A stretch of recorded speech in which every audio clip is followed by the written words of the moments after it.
느부갓네살 왕은 천하에 거주하는 모든 백성들과 나라들과 각 언어를 말하는 자들에게 조서를 내리노라. 원하노니 너희에게 큰 평강이 있을지어다. 지극히 높으신 하나님이 내게 행하신 이적과 놀라운 일을 내가 알게 하기를 즐겨하노라. 참으로 크도다 그의 이적이여, 참으로 능하도다 그의 놀라운 일이여. 그의 나라는 영원한 나라요, 그의 통치는 대대에 이르리로다. 나 느부갓네살이 내 집에 편히 있으며 내 궁에서 평강할 때에 한 꿈을 꾸고 그로 말미암아 두려워하였으니, 곧 내 침상에서 생각하는 것과 머릿속으로 받은 환상으로 말미암아 번민하였었노라. 이러므로 내가 명령을 내려 바벨론의 모든 지혜자들을 내 앞으로 불러다가 그 꿈의 해석을 내게 알게 하라 하였더라. 그때 박수와 술객과 갈대아 술사와 점쟁이가 들어왔으므로 내가 그 꿈을 그들에게 말하였으나 그들이 그 해석을 내게 알려주지 못하였느니라. 그 후에 다니엘이 내 앞에 들어왔으니 그는 내 신의 이름을 따라 벨드사살이라 이름한 자요, 그의 안에는 거룩한 신들의 영이 있는 자라. 내가 그에게 꿈을 말하여 이르되, 박수장 벨드사살아, 내 안에는 거룩한 신들의 영이 있은즉 어떤 은밀한 것이라도 네게는 어려울 것이 없는 줄을 내가 아노니 내 꿈에 본 환상의 해석을 내게 말하라. 내가 침상에서 나의 머릿속으로 받은 환상이 이러하니라. 내가 본즉 땅의 중앙에 한 나무가 있는 것을 보았는데 높이가 높더니 그 나무가 자라서 견고하여지고 그 높이는 하늘에 닿았으니 그 모양이 땅 끝에서도 보이겠고 그 잎사귀는 아름답고 그 열매는 많아서 만민의 먹을 것이 될 만하고 들짐승이 그 그늘에 있으며 공중에 나는 새는 그 가지에 깃들이고 육체를 가진 모든 것이 거기에서 먹을 것을 얻더라. 내가 침상에서 머릿속으로 받은 환상 가운데에 또 본즉 한 순찰자, 한 거룩한 자가 하늘에서 내려왔는데 그가 소리질러 이처럼 이르기를, 그 나무를 베고 그 가지를 자르고 그 잎사귀를 떨고 그 열매를 해치고 짐승들을 그 아래에서 떠나게 하고 새들을 그 가지에서 쫓아내라. 그러나 그 뿌리의 그루터기를 땅에 남겨두고 쇠와 노줄로 동이고 그것을 들풀 가운데에 두어라. 그것이 하늘 이슬에 섰고 땅의 풀 가운데에서 짐승과 더불어 제 몫을 얻으리라. 또 그 마음은 변하여 사람의 마음 같지 아니하고 짐승의 마음을 받아 7대를 지내리라. 이는 순찰자들의 명령대로요 거룩한 자들의 말대로이니 지극히 높으신 이가 사람의 나라를 다스리시며 자기의 뜻대로 그것을 누구에게든지 주시며 또 지극히 천한 자를 그 위에 세우시는 줄을 사람들이 알게 하려 함이라 하였느니라. 나 느부갓네살 왕이 이 꿈을 꾸었나니 너 벨드사살아, 그 해석을 밝히 말하라. 내 나라 모든 지혜자가 능히 내게 그 해석을 알게 하지 못하였으나 오직 너는 능히 하리니 이는 거룩한 신들의 영이 내 안에 있음이라. 벨드사살이라 이름한 다니엘이 한동안 놀라며 마음으로 번민하는지라. 왕이 그에게 말하여 이르기를, 벨드사살아, 너는 이 꿈과 그 해석으로 말미암아 번민할 것이 아니니라.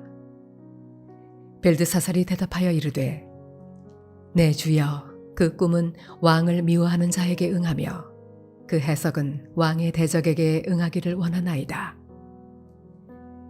왕께서 보신 그 나무가 자라서 견고하여지고 그 높이는 하늘에 닿았으니 땅끝에서도 보이겠고 그 잎사귀는 아름답고 그 열매는 많아서 만민의 먹을 것이 될 만하고 들짐승은 그 아래에 살며 공중에 나는 새는 그 가지에 깃들었나이다. 왕이여, 이 나무는 곧 왕이시라. 이는 왕이 자라서 견고하여지고 장대하사 하늘에 닿으시며 권세는 땅 끝까지 미치심이니이다. 왕이 보신즉 한 순찰자 한 거룩한 자가 하늘에서 내려와서 이르기를 그 나무를 베어 없애라. 그러나 그 뿌리의 그루터기는 땅에 남겨두고 쇠와 노줄로 동이고 그것을 들풀 가운데에 두라. 그것이 하늘 이슬에 젖고 또 들짐승들과 더불어 제 몫을 얻으며 7대를 지내리라 하였나이다. 왕이여, 그 해석은 이러하니이다. 곧 지극히 높으신 이가 명령하신 것이 내 주 왕에게 미칠 것이라. 왕이 사람에게서 쫓겨나서 들짐승과 함께 살며 소처럼 풀을 먹으며 하늘 이슬에 젖을 것이요 이와 같이 7대를 지낼 것이라. 그때 지극히 높으신 이가 사람의 나라를 다스리시며 자기의 뜻대로 그것을 누구에게든지 주시는 줄을 아시리이다. 또 그들이 그 나무 뿌리에 그루터기를 남겨두라 하였은즉 하나님이 다스리시는 줄을 왕이 깨달은 후에야 왕의 나라가 견고하리이다. 그런즉 왕이여, 내가 아뢰는 것을 받으시고 공의를 행함으로 죄를 사하고 가난한 자를 긍휼히 여김으로 죄악을 사하소서. 그리하시면 왕의 평안함이 혹시 장구하리이다 하니라. 이 모든 일이 다 나 느부갓네살 왕에게 임하였느니라. 12달이 지난 후에 내가 바벨론 왕궁 지붕에서 거닐세 나 왕이 말하여 이르되 이 큰 바벨론은 내가 능력과 권세로 건설하여 나의 도성으로 삼고 이것으로 내 위엄의 영광을 나타낸 것이 아니냐 하였더니 이 말이 아직도 나 왕의 입에 있을 때에 하늘에서 소리가 내려 이르되 느부갓네살 왕아, 네게 말하노니 나라의 왕위가 네게서 떠났느니라. 네가 사람에게서 쫓겨나서 들짐승과 함께 살면서 소처럼 풀을 먹을 것이요 이와 같이 7대를 지내서 지극히 높으신 이가 사람의 나라를 다스리시며 자기의 뜻대로 그것을 누구에게든지 주시는 줄을 알기까지 이르리라 하더라. 바로 그때 이 일이 나 느부갓네살에게 응함으로 내가 사람에게 쫓겨나서 소처럼 풀을 먹으며 몸이 하늘 이슬에 젖고 머리털이 독수리 털과 같이 자랐고 손톱은 새 발톱과 같이 되었더라. 그 기한이 참에 나 느부갓네살이 하늘을 우러러 보았다니 내 총명이 다시 내게로 돌아온지라. 이에 내가 지극히 높으신 이에게 감사하며 영생하시는 이를 찬양하고 경배하였나니 그 권세는 영원한 권세요 그 나라는 대대에 이르리로다. 땅의 모든 사람들을 없는 것 같이 여기시며 하늘의 군대에게든지 땅의 사람에게든지 그는 자기 뜻대로 행하시나니 그의 손을 금하든지 혹시 이르기를 내가 무엇을 하느냐고 할 자가 아무도 없도다. 그때 내 총명이 내게로 돌아왔고 또 내 나라의 영광에 대하여도 내 위엄과 광명이 내게로 돌아왔고 또 나의 모사들과 관원들이 내게 찾아오니 내가 내 나라에서 다시 세움을 받고 또 지극한 위세가 내게 더하였느니라. 그러므로 지금 나 느부갓네살은 하늘의 왕을 찬양하며 칭송하며 경배하노니 그의 일이 다 진실하고 그의 행하심이 의로우심으로 교만하게 행하는 자를 그가 능히 낮추심이라.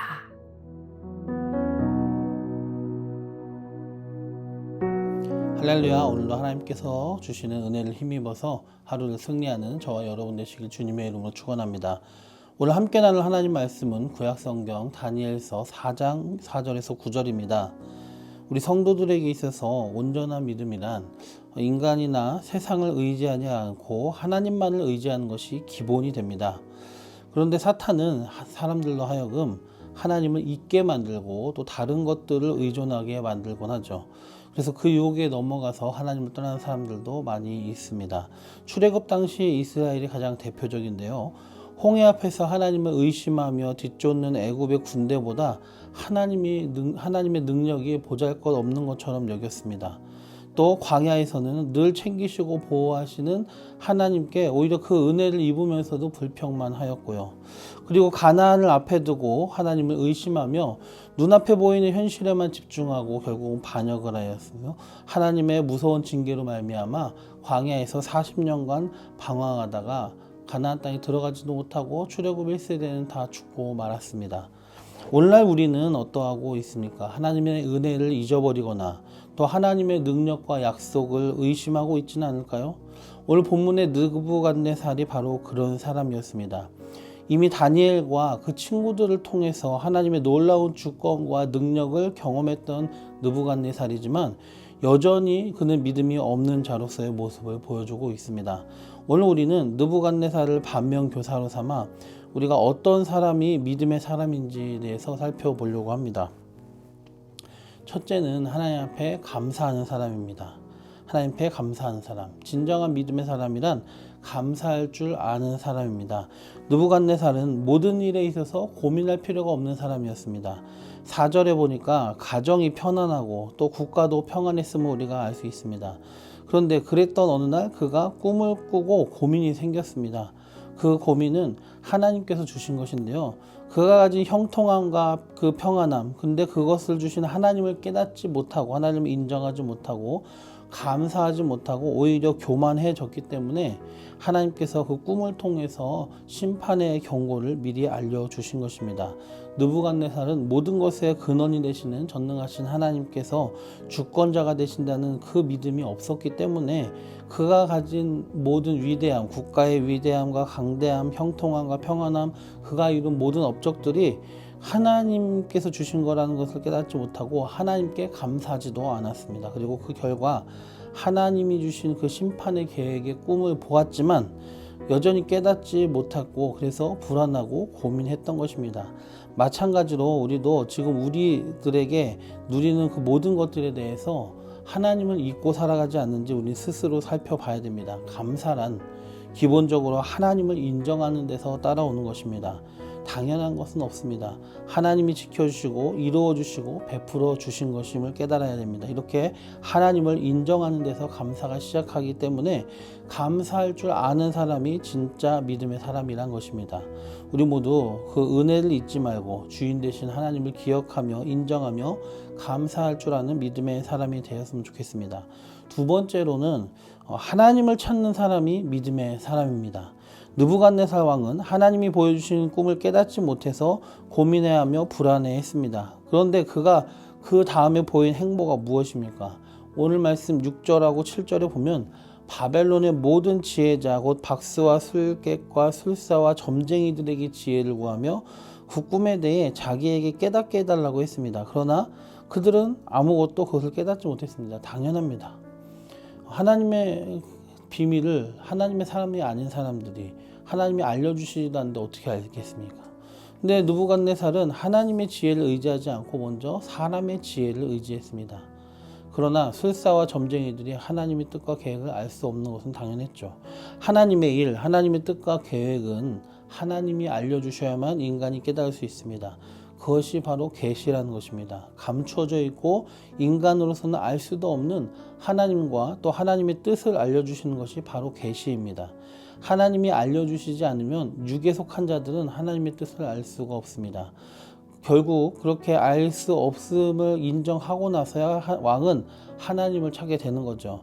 이미 앞에서 다니엘에게 역사하신 그 하나님을 경험했었지만 믿음이 없던 느부갓네살은 세상의 방법대로 가장 우선적으로 사람의 지혜만 의지하다가 나중에 가서야 정말 다른 사람들이 도움이 안 된다는 걸 깨닫고 나서야 하나님의 사람 다니엘을 뒤늦게 찾고 하나님의 뜻을 구하게 된 것입니다.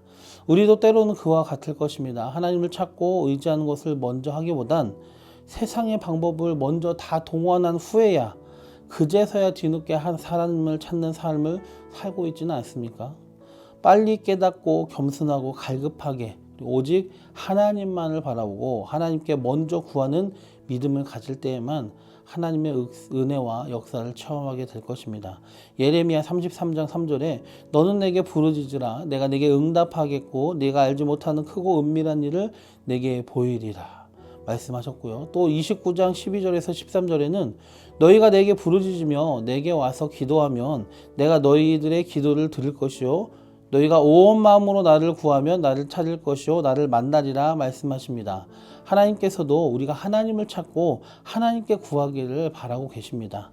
느부갓네살 왕처럼 다른 것들을 먼저 다 찾아보고 뒤늦게 하나님께 구하지 말고 가장 먼저 하나님을 찾고 하나님께 구할 줄 아는 진정한 믿음의 사람들이 되었으면 좋겠습니다. 세 번째로 하나님의 말씀에 순종하는 사람이 믿음의 사람입니다.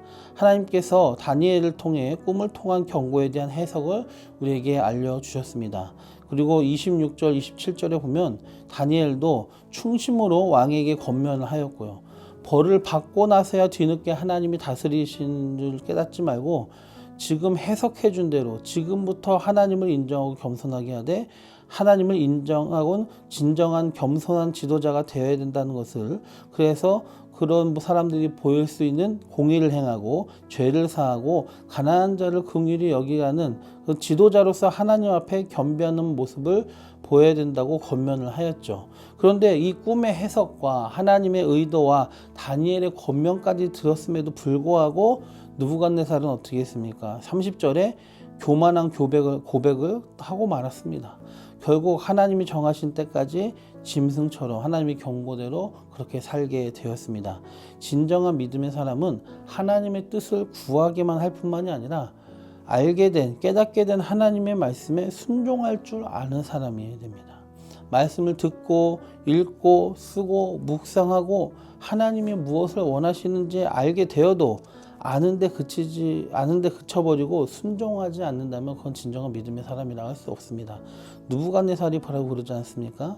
인생에서 하나님이 주권자인 줄 알고 입술로 인정한다 하더라도 하나님께 구한다 하면서도 정작 하나님의 말씀에 순종하진 않습니다. 겸손한 모습을 실제로 보이진 않습니다.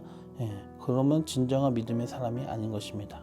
말씀을 정리하겠습니다. 우리 모두는 이름만 신자가 아니라 진짜 신자, 진짜 믿음의 사람이 되었으면 좋겠습니다. 곧 하나님을 인정하고 감사할 줄 아는 사람, 또 사람과 세상의 방법을 구하기보다 하나님을 먼저 찾고 하나님의 뜻과 도우심을 최우선으로 구하는 사람, 또 누가 진짜 신자입니까? 말씀을 알기만 할 뿐만이 아니라 순종하는 사람, 그런 진정한 믿음의 사람이 되길 주님의 이름으로 축원합니다. 기도드리겠습니다. 주님, 느부갓네살의 이야기를 통하여서 하나님을 지식으로만 아는 것이 아니라 진짜 믿음의 사람이 되기를 원하는 저희들이 되게 하여 주시옵소서.